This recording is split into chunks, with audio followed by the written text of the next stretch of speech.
What's going on, guys? Welcome back to the channel. So, with Vanguard and Warzone in a rocky state right now, we're looking forward to the next Call of Duty game, and we're already looking at what's coming next. You know, what's next for this franchise? Are they going to innovate again, or are we going to kind of have another year like this where it just feels like more of the same? So, today I want to break down what's coming next. And after the massive commercial and critical success of Modern Warfare, it's only fitting that next year is probably going to be Call of Duty Modern Warfare 2. I want to discuss everything that could possibly be happening with this game, what we can expect, what I'm hoping for, and just all around what Call of Duty needs to do going forward to maintain this massive audience they've gathered through Warzone, Modern Warfare, and throughout the last 2 years. So Modern Warfare 2019 was a massive game for the franchise. It brought the franchise back from massive franchise fatigue. If you guys don't know what that is, it's basically when something, keeps going and kind of just stays the same and people just get tired of it. Like we had gotten World War II, we had gotten Black Ops 4, we had all those games, but they all just kind of felt like the same title. And especially Black Ops 4, people were finally starting to hit a breaking point with how far they were willing to push it. Black Ops 4 didn't even have a campaign, which has been a mainstay in Call of Duty for a long time, and there was a lot of anger about that decision.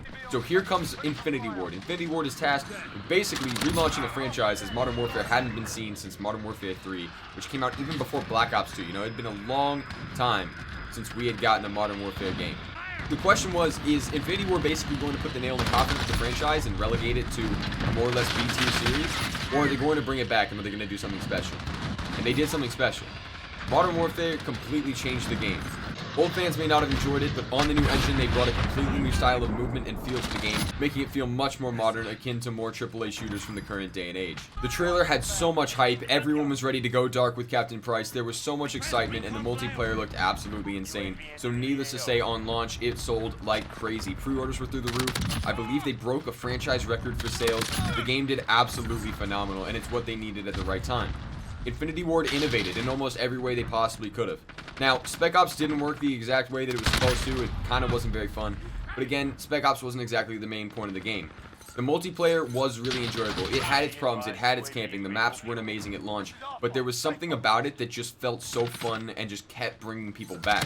That combined with the eventual launch of Warzone absolutely just crushed it. It was a year of just Call of Duty nonstop. Everyone was playing it. Like, this was where it's at. So following such a successful game, the expectation was extremely high going into Black Ops Cold War, and sadly it didn't deliver. Black Ops Cold War went through what you would call development hell. They were supposed to get 3 years to develop a game, and instead they had to crunch and get it out in 2 because of problems with Vanguard.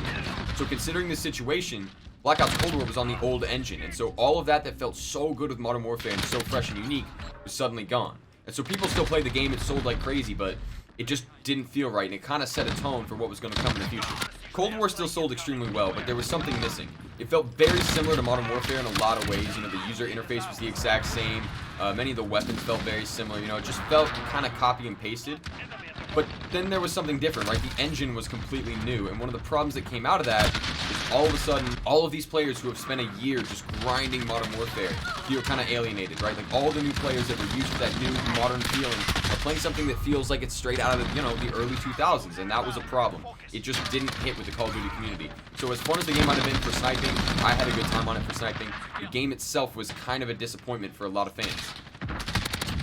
Following that, Vanguard came out, and if we're being honest, I enjoy Vanguard. I think Vanguard's a fun game, but in many ways it feels like a Modern Warfare clone in a World War II setting. The biggest problem with franchise fatigue is that Call of Duty seems to find something that works, and they keep bringing it back again and again and again until people stop buying it, and they hit a reset point. And it seems like we're building to a reset point. All of that leads us into 2022 with Call of Duty in a little bit of a rocky position while Warzone is still pulling great views on Twitch and YouTube. We have to wonder what's going to come next, right?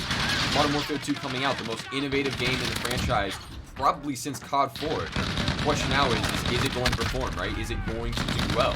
So here's what we know. A lot of the leaks are coming out saying Modern Warfare 2 is going to have a mode similar to Escape from Tarkov. If you guys haven't played that, it's what you would call a mil sim, a military simulator. It's a very realistic game. They kind of experimented with that in Modern Warfare with the realism mode, and I do hope that mode gets expanded on, so I am happy to see that. However, My fear is that that becomes the focal point of the game. Again, classic multiplayer will always be king. You can't replace that. I really hope they don't try and go with this gimmick here and kind of replace what the core of the game is with something that's not part of Call of Duty's identity.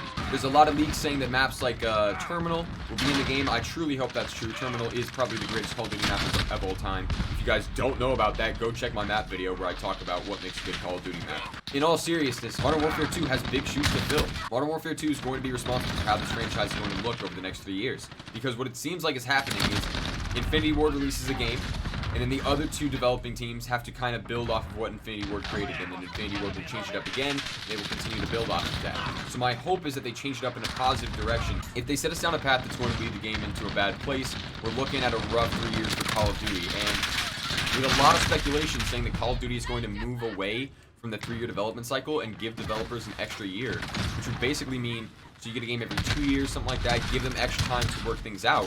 Modern Warfare could be the last game we get for 2 years. There's a lot of stuff that you have to take into account when going into a game like Modern Warfare 2. You're following up the biggest game Call of Duty has launched since Black Ops 2, since a game like that had so much impact like that. And while I don't think Modern Warfare is as good a game as Black Ops 2, it is as important to this franchise's identity. So as we continue on that, and as we continue on the trends that game created, the question is, will it work?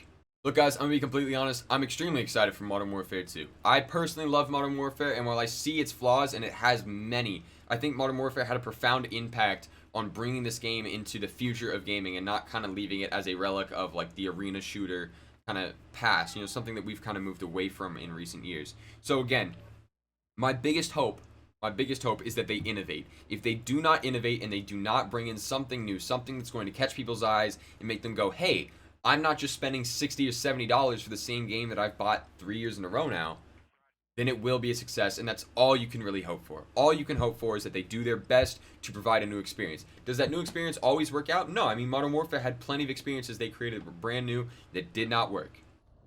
But you know what? The fact they tried them kept people invested, kept people watching, playing, all that. I don't know. That's all I got for the video, guys. I hope you guys enjoyed. If you did, drop a like, subscribe, and let me know what you guys want to see next on the channel. I'm constantly looking down there for new ideas, new things you guys want to see, and if they're possible, I'll get them done.